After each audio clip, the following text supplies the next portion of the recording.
నమస్తే,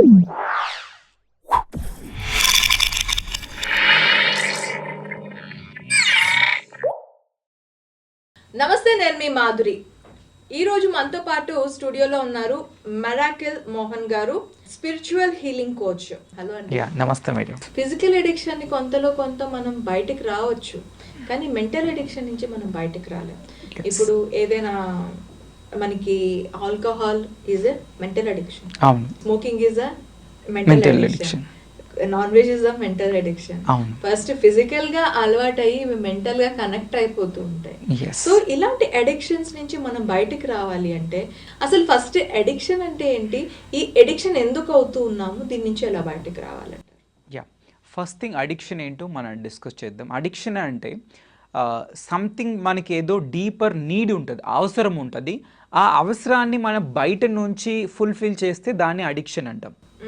సో అంటే లోపల నుంచి మనం ఏదైతే ఫుల్ఫిల్ చేయాలో అది బయట వాటి ద్వారా మనం ఫుల్ఫిల్ చేసుకుంటూ ఉంటే అది ఒకసారి చేయడం వల్ల అది సింగిల్ టైం మనం చేస్తాం.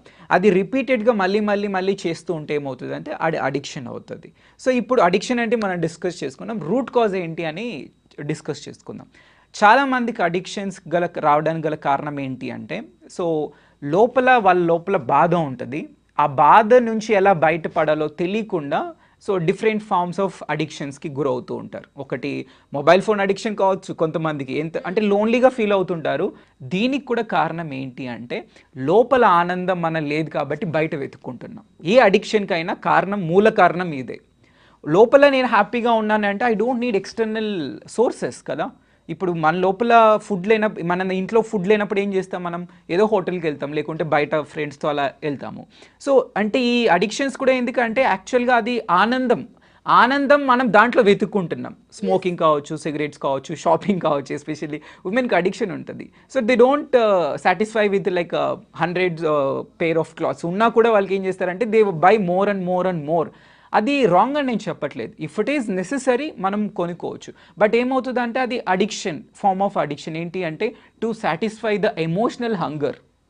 అక్కడ ఫిజికల్ హంగర్ ఏమి ఉండదు, కాకపోతే ఎమోషనల్గా హంగర్ ఉండటం వల్ల దాన్ని ఫుల్ఫిల్ చేసుకోవడానికి బయట వెతికే మార్గాలు ఇవన్నీ కూడా. మొబైల్ అడిక్షన్ కావచ్చు, ఫుడ్ అడిక్షన్ కావచ్చు, షాపింగ్ కావచ్చు, నెక్స్ట్ ఆల్కహాల్ కావచ్చు, స్మోకింగ్, డ్రగ్స్, వీటి ఎన్నో దారి తీస్తుంది అడిక్షన్ అనేది. ఈ మధ్యకాలంలో ఎస్పెషల్లీ మొబైల్ ఫోన్స్లో చిన్న పిల్లలు అనమాట, జస్ట్ 5 years 10 years వాళ్ళు ఏదో ఫ్రీ ఫైర్ గేమ్స్ ఇవన్నీ ఆడే వాళ్ళు వేరే వాళ్ళు చంపేదంట. దే ఫీల్ ఫన్ అనమాట. అంటే వాళ్ళ థాట్స్ ఎలా ఉన్నాయి చూడండి, వాయిలెంట్గా ఉన్నాయి. ఇలా వాయిలెంట్ థాట్స్ ఉన్నప్పుడు ఇంకా వాయిలెంట్ మనకి సినారియోసే బయట సొసైటీలో జరుగుతున్నాయి, మనం ఆల్రెడీ లైవ్గా చూస్తున్నాం. ఇలా వాయిలెంట్ యాక్షన్స్ చేస్తున్నారంటే వాయిలెంట్ థాట్స్, ఎమోషన్స్ ఉన్నాయని ఫస్ట్ మనకు గుర్తించాలి. అలా వాటిని మనం కంప్లీట్గా హీల్ చేసుకుంటే. ఇంకొకటి నేను మీకు లైక్ ఫస్ట్ ఎపిసోడ్లో మనం డిస్కస్ చేసుకునే ఏంటి అంటే మనమే సచ్చితానంద రూపం, అంటే వీఆర్ దట్ బ్లిస్ఫుల్ కాన్షియస్నెస్. ఆనందం మనలోనే ఉందన్న విషయం మనం మర్చిపోయాం. మర్చిపోయి ఏమంటే బయట వెతుక్కుంటున్నాం. ఆ బయట నుంచి వచ్చేది ఏంటి, తాత్కాలికం. ఈరోజు స్మోకింగ్ చేస్తారు లేదా ఆల్కహాల్ తీసుకుంటారు, మళ్ళీ అది 1 hour తర్వాత 2 hours తర్వాత అయిపోతుంది, మళ్ళీ they wanted to get that addiction.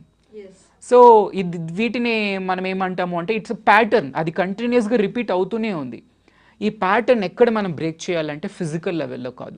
అంటే వాళ్ళని తిట్టడం కావచ్చు, లేకుంటే వాళ్ళకి కౌన్సిలింగ్ ఇస్తే ఇవన్నీ ఏం హెల్ప్ అవ్వదు. యాక్చువల్గా డీపర్గా వాళ్ళకి సంథింగ్ ఆ పెయిన్ ఏదో ఉంది. ఆ అడిక్షన్స్ ఎవరైతే పాల్పడుతున్నారో వాళ్ళని మనం తీసుకొని కేస్ స్టడీ డిస్కస్ చేసినప్పుడు వాళ్ళ లోపల ఎంతో బాధ ఉంటుంది అనమాట. కొంతమంది అయితే మా దగ్గర వచ్చి ఏడుస్తారనమాట. ఇలా ఏదో పెయిన్ ఉంటుంది, లేకుంటే ఈ మధ్యకాలంలో లవ్ ఫెయిల్యూర్ కావచ్చు, లేకుంటే బిజినెస్లో ఫెయిల్ అవుతుంటారు, రిలేషన్షిప్స్లో ఫెయిల్ అవుతుంటారు, స్టూడెంట్స్ ఎగ్జామ్స్లో ఫెయిల్ అవుతుంటారు. ఇలా ఫెయిల్ అవ్వడం వల్ల ఆ బాధని వాళ్ళకి తట్టుకోలేకుండా వాళ్ళు అడిక్ట్ అవుతూ ఉంటారు అనమాట. అమ్మాయిలు ఎక్కువగా షాపింగ్ చేస్తూ ఉంటారు అని మీరు ఫీల్ అవుతూ ఉంటారు. వాళ్ళు ఎడిక్ట్ అయ్యారు అంటే వాళ్ళలో చాలా బాధ ఉంది. ఫస్ట్ ఆ బాధ తీసేస్తే షాపింగ్ ఖర్చు తగ్గిపోతుంది. షాపింగ్ ఖర్చు తగ్గించుకోవాలి అనుకుంటే ఫస్ట్ వాళ్ళు ఎందుకు బాధపడుతున్నారో తెలుసుకోవాలి. కరెక్ట్. అలా కొంతమంది తెలుసుకుంటారు. ఎవరైతే ఆల్రెడీ ప్రాక్టీస్ చేస్తున్నారో, కొంచెం మైండ్ఫుల్గా ఉన్న వాళ్ళకి అర్థమవుతుంది నేను ఎందుకు ఇలా అడిక్ట్ అవుతున్నాను. అలాంటి తెలియని వాళ్ళు ఏమవుతుందంటే they can take a help of ఒక స్పిరిచువల్ హీలర్ కావచ్చు, ఒక కోచ్ని కన్సల్ట్ అయినప్పుడు. సో వాళ్ళకి ఆ రూట్ కాజ్ ఏంటి అని తెలుస్తుంది. దాన్ని ఎలా డీల్ చేయాలనికి ఒక ప్రాసెసెస్ ఉంటుంది అనమాట. కొన్ని ఎస్పెషల్లీ ఇన్నర్ చైల్డ్ హీలింగ్ అనేది ఒక డిఫరెంట్, ఒక బ్యూటిఫుల్ మొడాలిటీ అనమాట. అలా కొన్ని చైల్డ్హుడ్లో కొన్ని జరిగిన ఇన్సిడెంట్స్, బ్లాక్స్ వల్ల వాళ్ళకి ప్యాటర్న్ అనేది అప్పటి నుంచి కంటిన్యూ అవుతూ ఉంటుంది. దీన్ని మనం ఆ ప్రాసెస్ ద్వారా క్లియర్ చేసినట్లయితే వాళ్ళ బాధ మొత్తం వెళ్ళిపోతుంది అనమాట. విత్ ఇన్ లైక్ 1 to 4 సెషన్స్లో ఈ బాధ క్లియర్ అయిపోతుంది. వాళ్ళు ఆటోమేటిక్గా పాజిటివ్గా ఉండడం, పాజిటివ్ హ్యాబిట్స్ రావడం అనేది ఆటోమేటిక్గా జరుగుతుంది. సో ఫస్ట్ ఆ అడిక్షన్స్ని స్టాప్ చేయడం కంటే కూడా ఆ అడిక్ట్ అయ్యే ఆలోచనలు, ఎమోషన్స్ని దాని మీద మనం ఫోకస్ చేసి వాటిని సాల్వ్ చేసినట్లయితే డెఫినెట్గా అడిక్షన్స్ అనేది కంప్లీట్గా మనం స్టాప్ చేయొచ్చు.